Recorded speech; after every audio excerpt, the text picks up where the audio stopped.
Let's talk more about where we are in Ukraine. Lots of focus on the Middle East lately, but by the way, this horrific war in Ukraine sort of rumbling on. Well, let's talk about this with Sir Bill Browder. He's Putin's #1 foreign enemy. That's a great title to have. He's also head of the Global Magnitsky Justice Campaign. A very good afternoon to you.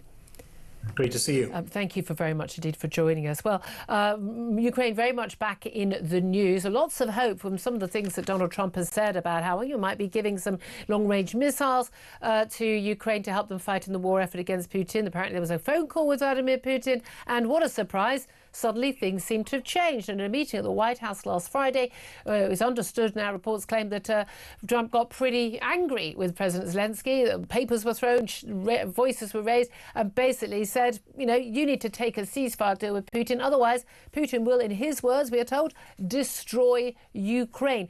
What do you make of both the reports of that conversation, but also the strange thing we seem to see with Donald Trump seeming to sort of lurch from, I'm going to give Ukraine everything they need to fight Putin, and they need to give in to the terms of whatever Putin asks. What do you make of all of that? Well, first and foremost, Putin has been trying to destroy Ukraine for 3.5 years.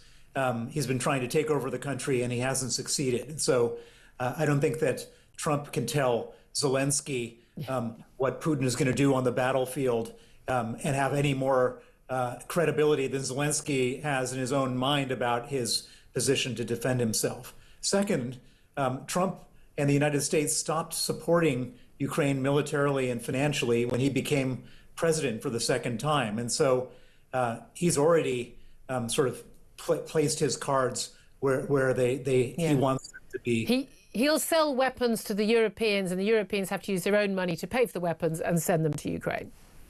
And thirdly, the Ukrainians are now no longer so desperately dependent on Western weapons. They have a huge defense industry themselves. They produce millions of drones every year. Drones are now what define the battlefield in Ukraine and in Russia. And for what it's worth, Ukraine has been steadily and slowly degrading Russia's economy by striking all of their oil refineries, gas plants, and so on. And so, I mean, I think this is all big theater. At the end of the day, it would have been nice if Trump had thrown his lot back in with Ukrainians, as he appeared to be doing. He gave a speech at the UN about a week ago talking about how Ukraine could actually win this war. Then there was the talk of Ukraine, or the U.S. supplying Ukraine with Tomahawk missiles, but otherwise it's just just a lot of noise. And this Budapest meeting that Trump intends to have with Putin, well, they can decide whatever they want in that meeting, but there's not going to be a deal done with Ukraine on terms that Ukrainians don't want to agree to. Well, that's the thing. They haven't fought for 3.5 years. And it's bearing in mind the huge might of the Russian military, the size of the country, the population, the number of men who can literally be thrown as cannon fodder by Vladimir Putin. And that is what he's doing in Ukraine.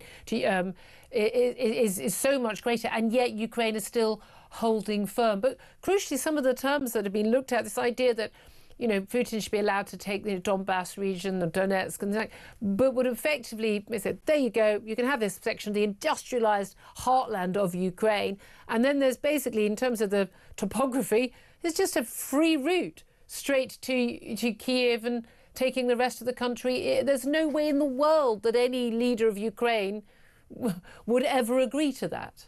It's just not going to happen. And I think we need to look at this thing. We need to take a step back and say, what's really going on here? And what's really going on here is that Putin doesn't want to end this war. And why does Putin want this war in the first place? Is because he needs a war to stay in power. And he needs a foreign enemy to stay in power. And if he's not in power, the Russian people will kill him. That's sort of what he's got. And this is the thing for people who don't. I mean, look, you had a lot of business dealings with Vladimir Putin. You've met him, you know him, he knows you, and he does not want you to still be around. I think we can safely say, Sir Bill. But the key thing is, what we see in the media here, what we know about what's going on in Ukraine, is not what the Russian people see. Well, the Russian people don't see anything because they're completely shielded from all information about Ukraine, and so it's. So having said that, the Russian people do see some things. they see that they can no longer get gasoline for their car, and they've got to line up for 4 hours to get gas. Why is that? Yeah. Well, it's because the refineries are being bombed. The Russian people see that in certain parts of the country that the boys in their village have all disappeared and aren't coming back home. And so or coming back wounded. Coming back totally maimed and wounded. And so it's kind of hard for Putin to carry on this war the way he's carrying on. But the one thing it's absolutely important to point out is that he's not winning this war. This war is at an absolute stalemate. The Russians have not gained any significant territory, and whatever small amount of territory they have gained has been done with enormous human cost. We're talking 1,000 soldiers a day are dying on the Russian battlefield, cannon fodder, as you refer to them, to get meters or hundreds of meters of advantage on the battlefield. The Russians will not win this war, and so Putin, at the same time, he doesn't want to withdraw from this war, and so he put to Trump a set of conditions, knowing that the Ukrainians would not accept. Yeah. And so what he's hoping is that he's going to agree with Putin that Ukraine needs to do such and such, and then put it to the Ukrainians, and the Ukrainians say no, and then he can say, well, it's what not can my I do? it's not my fault. I still should get the Nobel Peace Prize, but it's not my fault that this thing has not come to the way it should have come. And what he's demanding and what he's talking about is unreasonable. The Russians have been trying to take the Donetsk Oblast since 2014 and have been unsuccessful. Why should he now? Why should Zelensky hand that over? And they won't hand it over. Well, indeed, and no other country would do. Can I ask you also, just very briefly, there's another story about Russian spies and hard-left humanitarian groups working with people smugglers to flood Europe with illegal migrants. This is according to a Bulgarian Interior Minister, Daniel Mitov, who said his government had evidence that Russia's Foreign Intelligence Service has direct links with the criminal gangs, basically facilitating the illegal immigration into the European Union. Do you believe that is the case?